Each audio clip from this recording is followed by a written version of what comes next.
Nouveau chez iBurst Africa, iBurst double bonus. Profitez doublement de votre connexion Internet avec les nouveaux forfaits GigaFast. Et en plus d'un accès illimité tous les soirs de 20h à 6h avec Giganight. Obtenez désormais 3 GB au lieu de 1 GB sur la carte de 50 unités, 8 GB au lieu de 3 GB sur la carte de 100 unités, 25 GB au lieu de 10 GB sur la carte de 200 unités et 50 GB au lieu de 30 GB sur la carte de 400 unités. Avec iBurst double bonus, doublez votre plaisir. Rendez-vous dès maintenant auprès de l'un de nos distributeurs. iBurst Africa, Internet sérieux.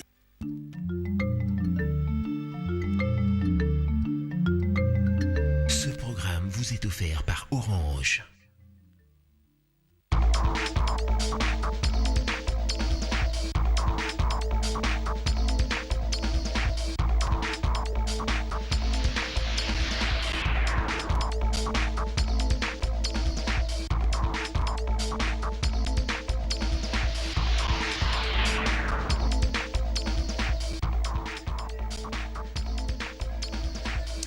Bonsoir à tous et bienvenue à cette édition du journal, mesdames et messieurs. Voici d'abord les principaux titres. Plus de 2 mois après la promulgation de la loi sur l'amnistie, c'est ce samedi que les noms de la première vague des bénéficiaires ont été rendus publics. C'était au cours d'un point de presse tenu par le ministre des Médias, porte-parole du gouvernement, et la ministre en charge de la justice. Et au nombre des personnes bénéficiaires de l'amnistie figure notre confrère de Canal Congo Télévision, Patrick Palata Guinano. Voilà pour les titres. Merci de nous avoir choisis pour vous informer. Bienvenue à tous et à chacun. Mais tout d'abord, cette information: expulsion des Congolais de la République démocratique du Congo vivant à Brazzaville.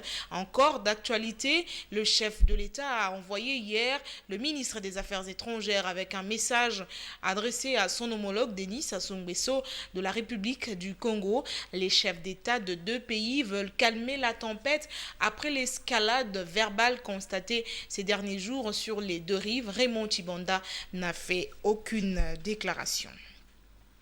2 membres du gouvernement, je le disais tout à l'heure, étaient ce samedi devant les professionnels des médias. La ministre de la Justice et le ministre des Médias, porte-parole du gouvernement, Lambert Mende et Wivin Mumba, ont annoncé officiellement la première vague des personnes bénéficiaires de la loi d'amnistie du 11 février 2014. Félix Ilunga, Tapi Lutunou et Doudou Kassouba, reportage. Concernant le secteur de la... Au cours de ces face-à-face avec les professionnels des médias, la ministre de la Justice a rendu publique la liste des 50 premières personnes bénéficiaires de l'amnistie.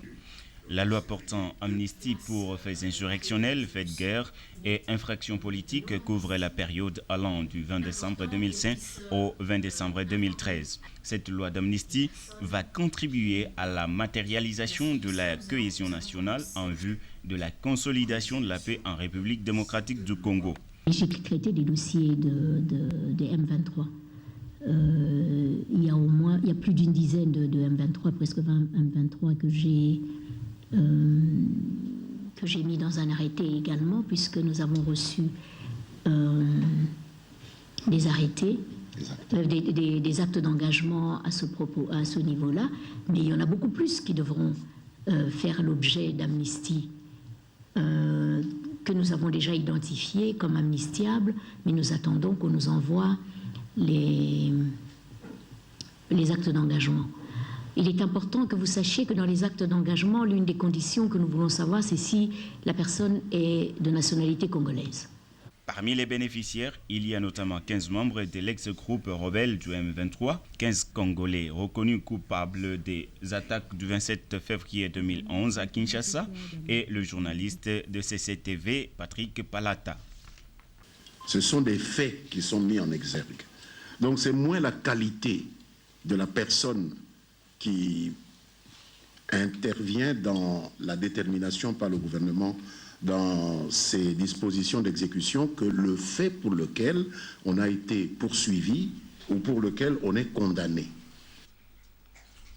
Les deux ministres ont également évoqué la proposition faite par l'Ouganda de coopérer avec les autorités congolaises et la communauté internationale sur un éventuel transfert des leaders du M23 à la Cour pénale internationale. Félix Silunga, Doudou Kasouba, Tapiloutou, reportage. Le porte-parole du gouvernement tient à préciser que la loi portant amnistie pour faits insurrectionnels, faits de guerre et infractions politiques est une loi générale et impersonnelle. Selon Lambert Mende, tout bénéficiaire de cette loi doit au préalable signer un acte d'engagement. Cette loi, c'est tout Congolais, quel que soit l'espace géographique où il se trouve, quelle que soit son obédience politique. Personne qui peut être mis à l'écart pour autant qu'il remplisse les conditions. Seuls ceux qui s'engagent personnellement, par écrit, dans les documents que le ministère a envoyés aux ambassades, au parquet civil, aux auditorat dans les garnisons, etc., qui s'engagent à ne plus commettre les actes qui font l'objet de cette amnistie. Donc il n'est pas question de décourager les gens, de leur faire croire que c'est fixé, c'est figé. Non, la série continue, elle vous l'a dit. Quiconque remplit les conditions énumérées par la loi va bénéficier de cette loi d'amnistie. Le caractère impersonnel de la loi d'amnistie. La loi stipule pour tout le monde. La ministre de la Justice est également revenue sur la proposition faite par l'Ouganda de coopérer avec les autorités congolaises et la communauté internationale sur un éventuel transfert des leaders du M23 accusés des viols, d'exécutions sommaires et des recrutements d'enfants soldats. Je sais que Kampala veut envoyer les gens du M23. Mais parmi ces gens du M23, il n'y a pas que seulement ceux qui doivent être jugés, mais il y a aussi ceux qui doivent être libérés sous la loi d'amnistie, puisque c'est de ça que nous parlons. Bien sûr que l'État congolais jugera ceux qui doivent être jugés et qui ne répondent pas à la loi d'amnistie. Parce qu'il faut être très clair, ceux qui répondent à la loi d'amnistie, donc qui sont éligibles, ne seront pas jugés. À l'Union pour la nation congolaise, c'est aujourd'hui que la nouvelle équipe dirigeante de l'interfédéral de Kinshasa a été présentée au président national du parti, Vital Kamerhe. On a profité pour inviter le peuple congolais de barrer la route à toute idée visant la révision constitutionnelle. C'était au siège du parti dans la commune de Barumbu. Fiston Kazadi, Jean-Claude Baudet, reportage.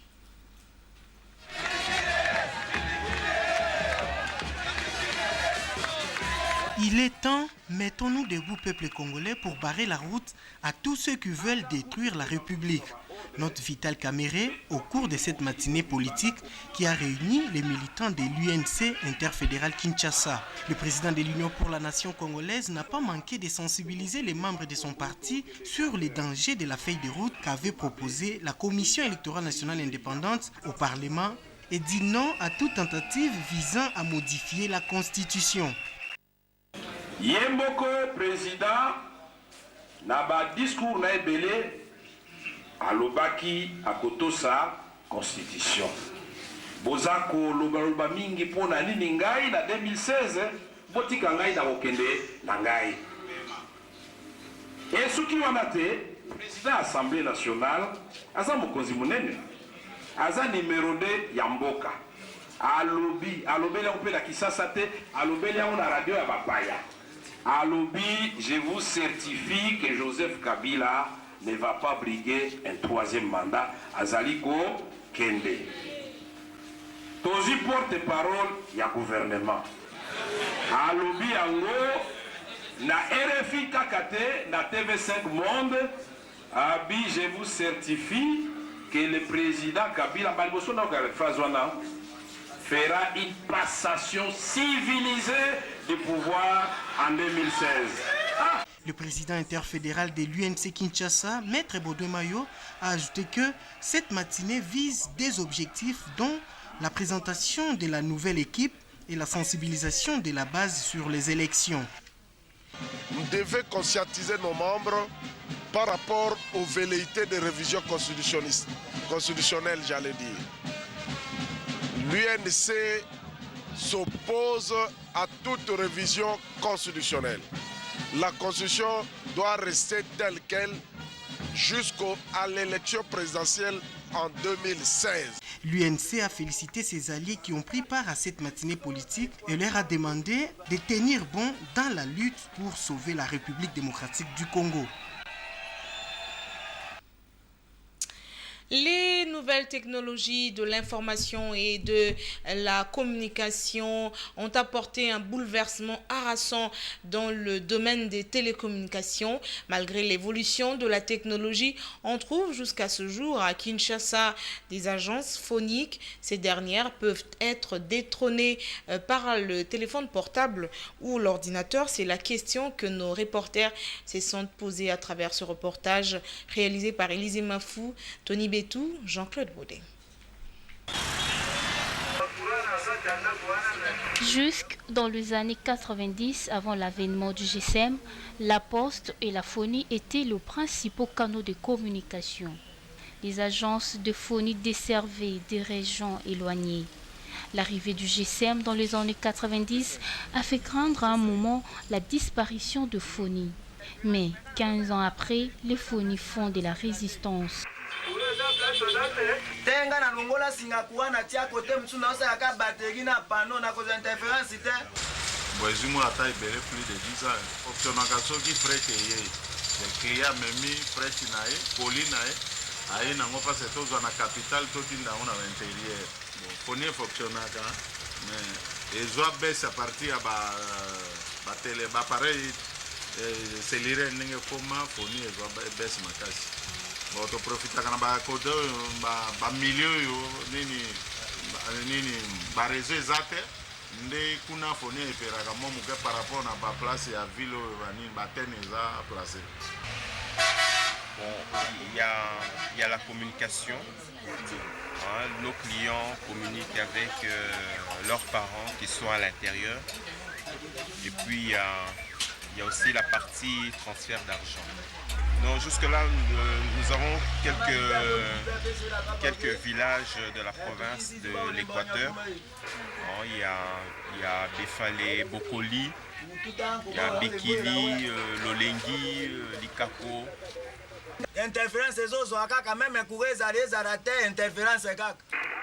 Dans le contrées non desservi par les cellulaires, la phonie reste la reine.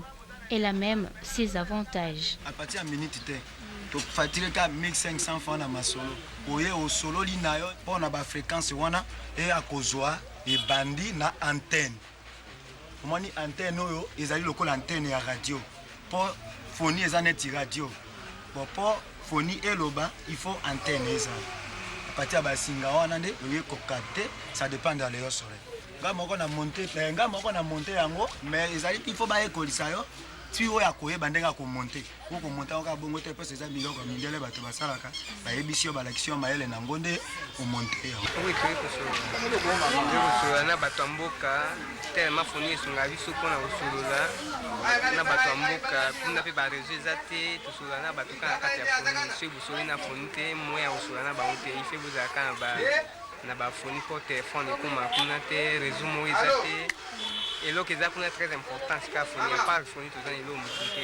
Le système a fait ses preuves.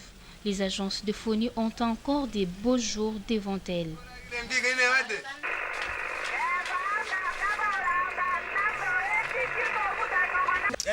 Les avenues Haute Tension et Benseke dans la commune de Kintambo sont dans un état de délabrement très avancé, précisément au niveau de la Rimbila vers le Konluka. Un grand trou paralyse la circulation des usagers, tant des véhicules que les piétons pendant la saison des pluies. Une situation qui dure depuis près de 3 décennies, ont indiqué les riverains à nos reporters Constafé Parugatieta et Doudou Kassouba. Nous sommes sur l'avenue Haute Tension, au quartier Nganda, dans la commune de Kintambo. Ici, sur la route qui mène vers le camp Luka et Jamaïque, au niveau de la Rimbila, la population se plaint encore et toujours de ce grand nid de poule qui s'est transformé en un véritable lac artificiel. Très difficile pour les véhicules de traverser. Pour passer, il faut y aller lentement et il faudra encore bien connaître la route pendant la saison sèche. Seuls les camions, bus et 4x4 s'aventurent dans ces eaux. Les voitures basses, elles, s'abstiennent carrément. Pendant qu'il pleut, rien ni personne ne traverse au risque d'être englouti par les eaux. Une situation catastrophique que vivent les riverains depuis près de 32 ans. Et puis moi, je suis retourné de Boda, tout voir que tu es débordé. Ah, moi, je suis Dakar. En tout cas, tu as un regret. Au moins que 5 chantiers, c'est bon et ça là moi. Mais puis ce que tu as dit Congo, vraiment, le moins marché est zaté. Ça ne va pas. Banda awati, mais ça va campagne. Là, Kobeba. Et comment je vais transporter?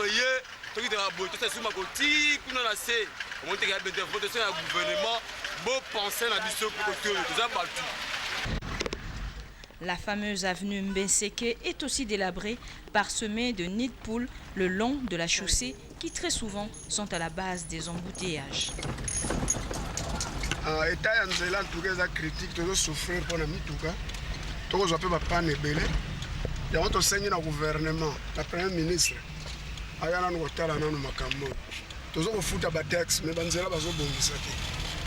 Alors qu'on continue na modèle. Era mbula kutu mwaito mema population ezate photo gari mituka. Parce que soto memi na mutuka na biso batuto kobeba kaka na kati. Na ba poto na ba mai. Ya on ba mekana ko sala effort, ba mekana ko bongisa. C'est aujourd'hui qu'arrive à Kinshasa la dépouille mortelle de Justin-Marie Bomboko, l'un des pionniers de l'indépendance, est décédé, rappelez-vous, le 10 avril dernier à Bruxelles, en Belgique. Il sera inhumé lundi prochain au cimetière de la Gombe. Le corps de Justin-Marie Bomboko sera exposé au Palais du Peuple pour les derniers hommages. En dehors de nos frontières, la Guinée, en proie à une épidémie de fièvre hémorragique, a été enregistrée depuis janvier dernier.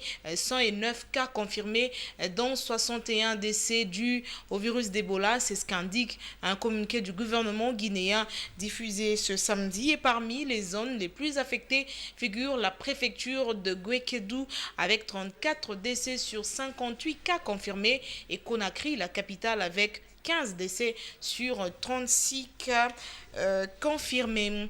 En sport, le week-end sera dominé en Afrique par les matchs des barrages pour l'accession à la phase des poules de la Coupe de la Confédération. Cette phase oppose les récalés de la C1 et les qualifiés de la C2. À suivre, AC Léopard de Dolisie contre Medima du Ghana. Le Real de Bamako va en découdre avec Joliba de Bamako.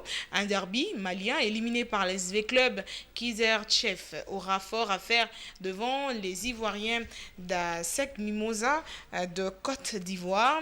Coton Sport de Garoua va se mesurer avec les Angolais de Petro Atlético. Al Ali d'Égypte jouera contre Difa El Jadida du Maroc. Autre affiche, COE Sport de Côte d'Ivoire, Baelsa du Nigeria, Nkana de la Zambie, c'est Abizertin de la Tunisie et Oroya de la Guinée contre Étoile du Sahel de la Tunisie. Ainsi se termine cette édition, mesdames et messieurs.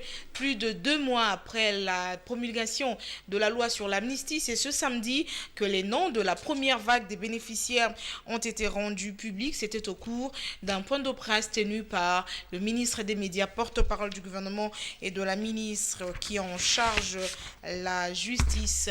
Et au nombre des personnes bénéficiaires de l'amnistie figure notre confrère de Canal Congo Télévision, Patrick Parlata. Ainsi se termine cette édition, mais avant de nous quitter complètement, je joins ma voix à celle de toute la rédaction de Numérica Télévision pour présenter un heureux anniversaire à notre confrère Djibril Ibanga qui célèbre ce 19 avril, donc sa naissance. Heureux anniversaire à toi, cher confrère. Merci à vous de nous avoir suivis, mesdames et messieurs.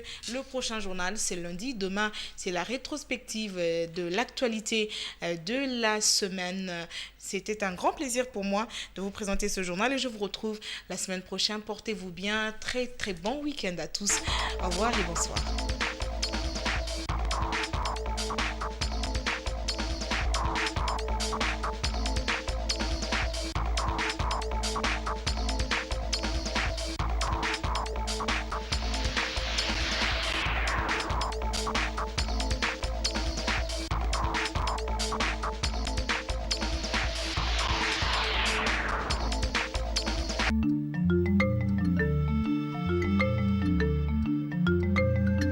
Ce programme vous a été offert par Orange. Nouveau chez iBurst Africa, iBurst double bonus. Profitez doublement de votre connexion Internet avec les nouveaux forfaits Gigafast. Et en plus d'un accès illimité tous les soirs de 20h à 6h avec Giganight. Obtenez désormais 3 GB au lieu de 1 GB sur la carte de 50 unités, 8 GB au lieu de 3 GB sur la carte de 100 unités, 25 GB au lieu de 10 GB sur la carte de 200 unités et 50 GB au lieu de 30 GB sur la carte de 400 unités. Avec iBurst double bonus, doublez votre plaisir. Rendez-vous dès maintenant auprès de l'un de nos distributeurs. iBurst Africa, Internet sérieux.